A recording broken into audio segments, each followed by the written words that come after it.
आगे महाराज सूरजमल। जो बदन सिंह थे, बदन सिंह कई साल तक शासन किया था। बाद में शासनकाल के अंतिम दिनों में आंखों की ज्योति थोड़ी कमजोर होने पड़ने लग गई थी, तो अपने बेटे को शासन सौंप दिया था। तो बदन सिंह के शासनकाल के अंदर ही सूरजमल जी राज करने लग जाते हैं। पर पिता की डेथ तो 1756 में जाके, तो वो वाकई जो शासनकाल है वो 1756 से शुरू होता है, 1756 से लेकर 1763 तक। सबसे इंटेलिजेंट आदमी उस समय के, शिक्षा के प्रति, साहित्य के प्रति भी बहुत अनुराग रखने वाले व्यक्ति, तो कहा गया कि जाटों का प्लेटो है। तो याद रखे कि किस भरतपुर के राजा को जाटों का प्लेटो कहा जाता है, तो महाराज सूरजमल जो थे उनको जाटों के प्लेटो के नाम से जाना जाता है।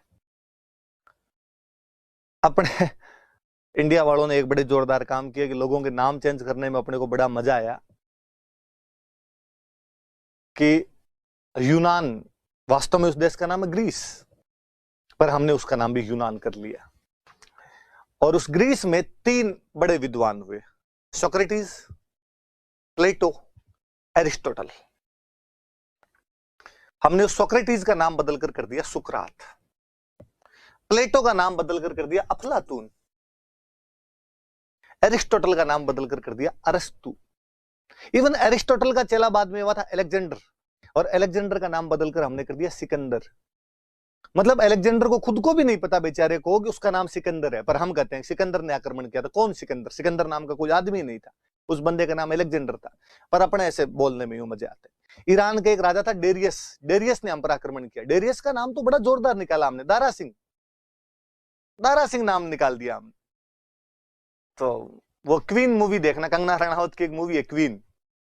कंगना रनावत अकेली हनीमून मनाने चली जाती है पेरिस, तो वहां पर उसको एक रशियन उसका दोस्त बनता है। तो उस रशियन से पूछती है कि तुम्हारा नाम क्या है? वो कहता है अलेक्जेंडर। रशियन और बेचारी ये डे बोले नहीं जाता, अपने बोलते अलेक्जेंडर, तो वो डे उनसे बोला नहीं जाता, द्रे द्रे बोलते हैं उसको, अलेक्जेंडर। तो वो कंगना वापस कहती है सिकंदर, वो कहता नो नो अलेक्जेंडर। वो कहते हैं हाँ हाँ तुझे नहीं पता, तेरे को हम सिकंदर ही कहते हैं।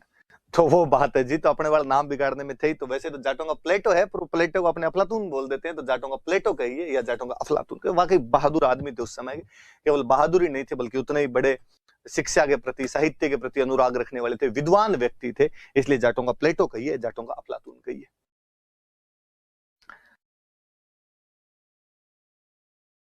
ये मैं बाद में बताऊंगा, ये समझा दूंगा आपको, पर पहले ये सुनिए इसके बाद वाली। दिल्ली के ढलते हुए दिन हुआ करते थे उन दिनों के अंदर, और दिल्ली पर अटैक कर दिया था। और दिल्ली पर अटैक करके वहां से नूरजहां का झूला लेकर आ गए थे।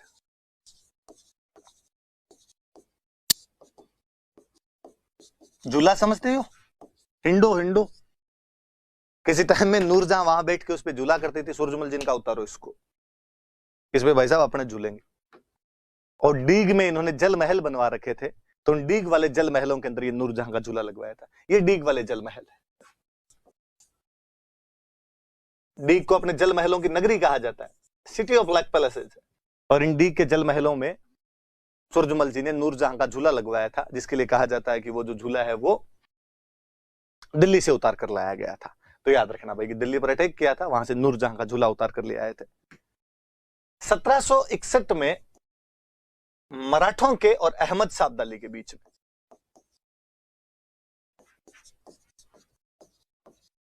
मराठों के और अहमद शाह अब्दाली के बीच में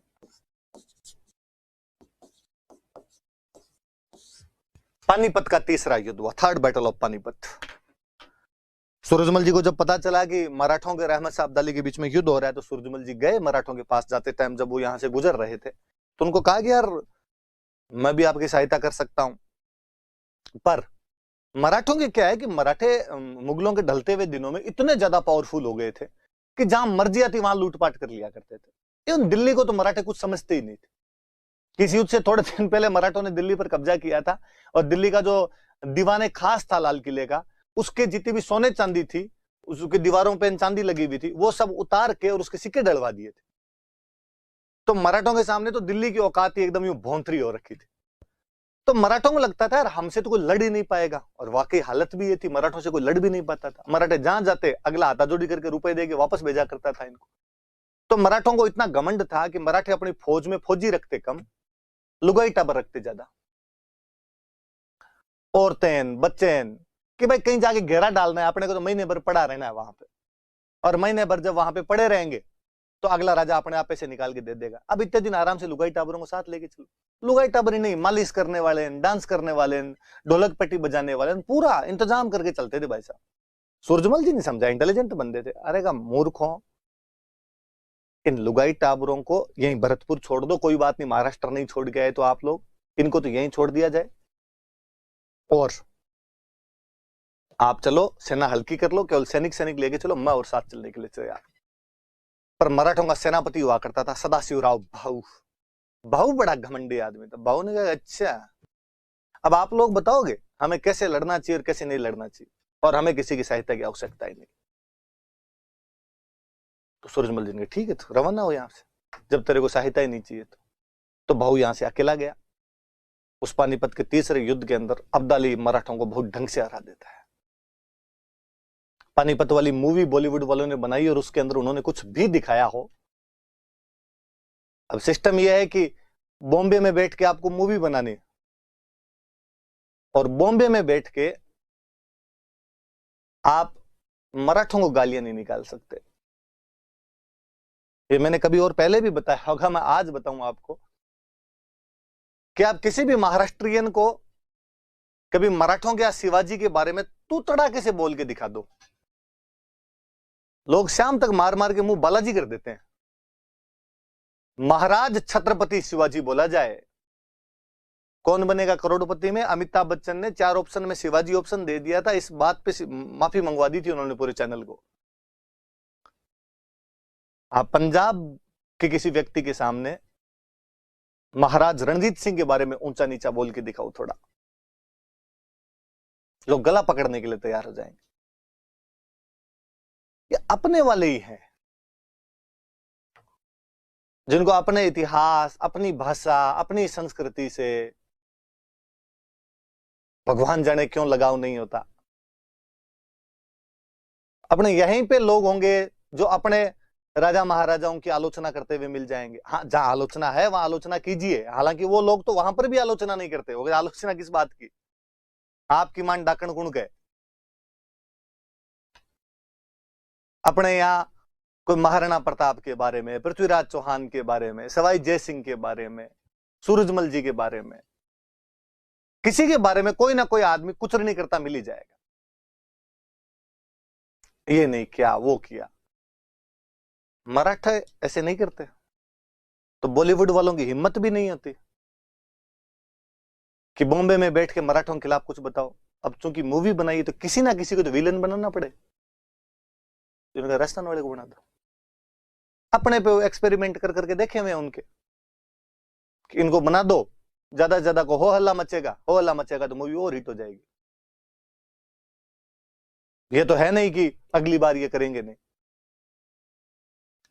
तो इन्होंने पानीपत में सूरजमल जी को विलेन बनाने की कोशिश कर दी। मैंने तो क्लास में मना किया, नहीं अपने ये मूवी देखनी नहीं, कोई मत देखने देना भाई, वरना हमेशा मैं मूवियों का समर्थक रहता हूं। मैं बच्चों को हमेशा कहता हूं भाई मूवी देखने जाया करो, मूवी देखने से सीखता ही है बंदा। पानीपत आई तो उससे पहले था कि नहीं यार पानीपत देखेंगे। मराठे जो कुछ हो, भले ही अपने साथ लूटमार की हो, राजस्थान के साथ लूटमार की हो, पर उस समय एक विदेशी आक्रांता से लड़ने के लिए गए थे, तो मराठों की बहादुरी देखेंगे अपने। पर बाद में पहले दूसरे दिन रिव्यू पता चला और उन्होंने कहा अच्छा राजस्थान के बारे में उल्टा से देखा। अच्छा तुम बड़े सियाने हो इस मामले के अंदर कि बॉम्बे में बैठ के मराठों के खिलाफ तो कुछ बोल नहीं सकते, तो हमें मिले, हमारे वाला नाथी का बाड़ा है कि तुम सूरजमल जी के बारे में कुछ भी कर दोगे और लोग यहां पर बोलेंगे नहीं। विरोध भी किया लोगों ने और सही लगा कि यार विरोध किया जाना चाहिए। राजस्थान के तमाम क्षेत्रों से आवाजें आई, केवल भरतपुर नहीं, बाकी लोग भी बोले कि नहीं साहब गलत है आप हमारे राजा के बारे में, और जो फैक्ट है ही नहीं। फैक्ट हो तो वहां पर आदमी फिर भी सोचेगा यार ऐसी कोई बात रही होगी, तो झूठा ही आगरा का किला मांग लिया था। अखबार विवाद आया तो अखबार के अंदर आया कि उन्होंने कुछ ऐसा ऐसा बताया था।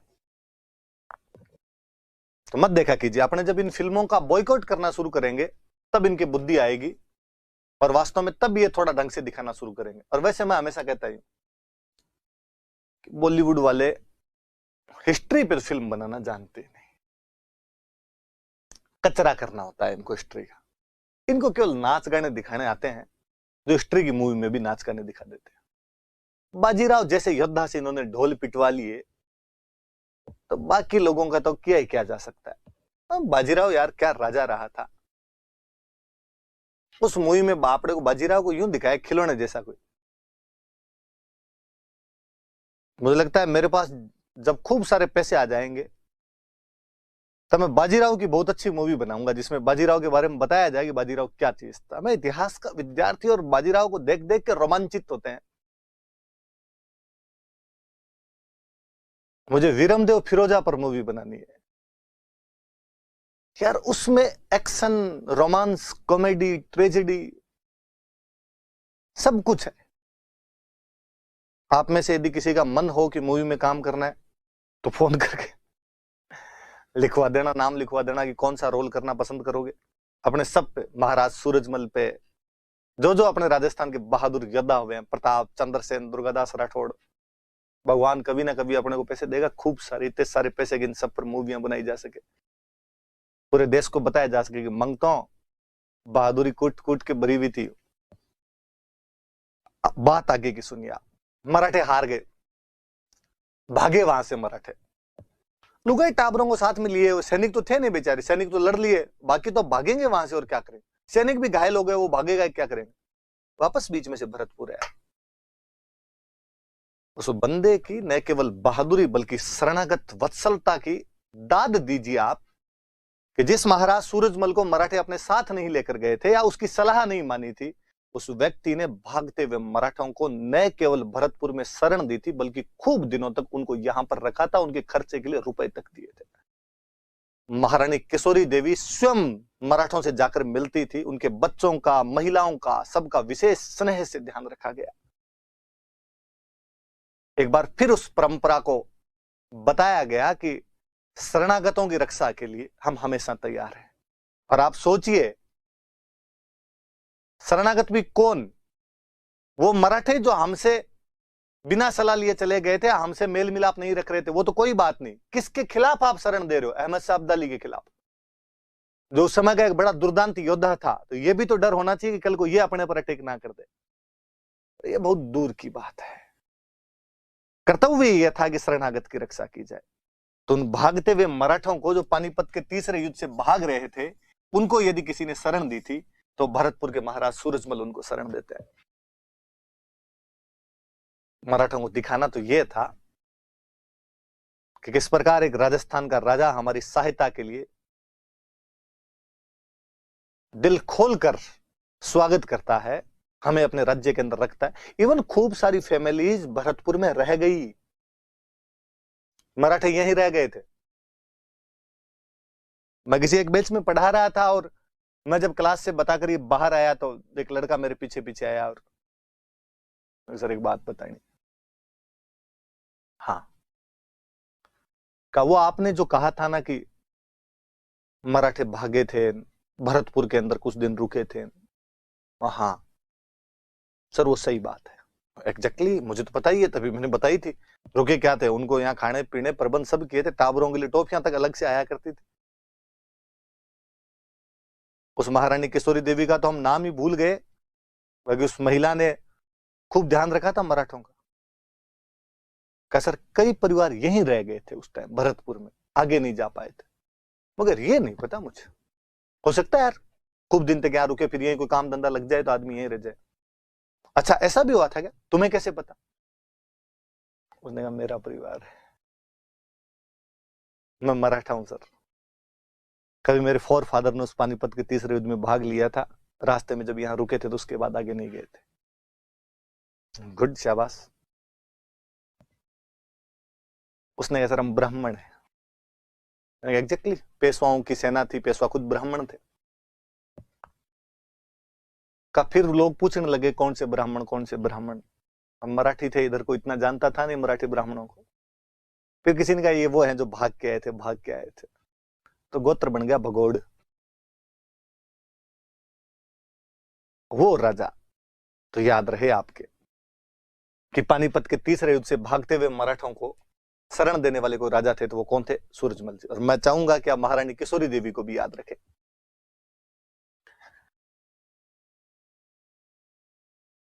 और थोड़ी सी और बातें बताता हूं मैं। भरतपुर का किला इन्हीं के टाइम में बनवाया गया था।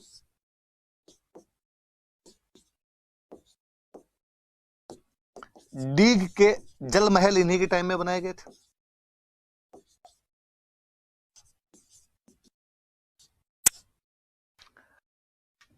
इंटेलिजेंट बंदे थे, एग्रीकल्चर में खूब सारे सुधार करवाए थे। भरतपुर जैसी छोटी सी रियासत जिसका जन्म ही ठीक उस राजा के पिता के समय हुआ था, पदन सिंह के समय हुआ था। कहते हैं कि उसकी इनकम 1,75,00,000 रुपए थी। याद रखना भाई, एक बार ये क्वेश्चन पूछा हुआ कि एनसीईआरटी की बुक के अंदर लिखा हुआ ऐसा कि सूरजमल के समय भरतपुर की इनकम बढ़कर कितनी हो गई थी, तो 1,75,00,000 रुपए इनकम हो गई थी। याद रखना इस बात को आप थोड़ा सा। प्रशासनिक सुधार करवाए, यह बात तो मुझे और बड़ी जोरदार लगती है, एडमिनिस्ट्रेटिव रिफॉर्म्स करवाए, प्रशासनिक सुधार करवाए, एडमिनिस्ट्रेटिव रिफॉर्म्स।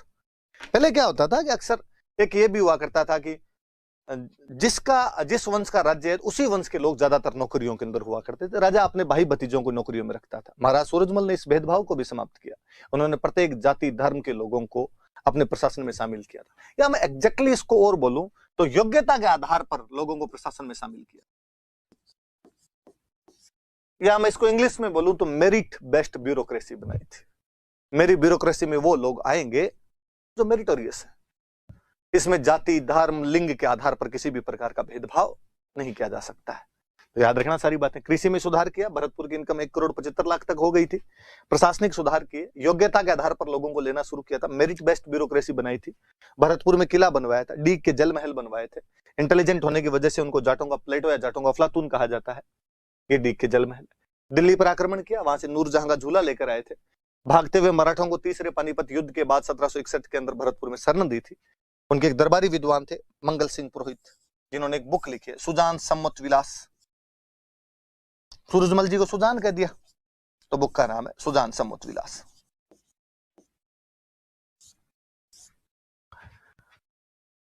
कालांतर में अपने यूपी में एक इलाका पड़ता था रुहेलखंड।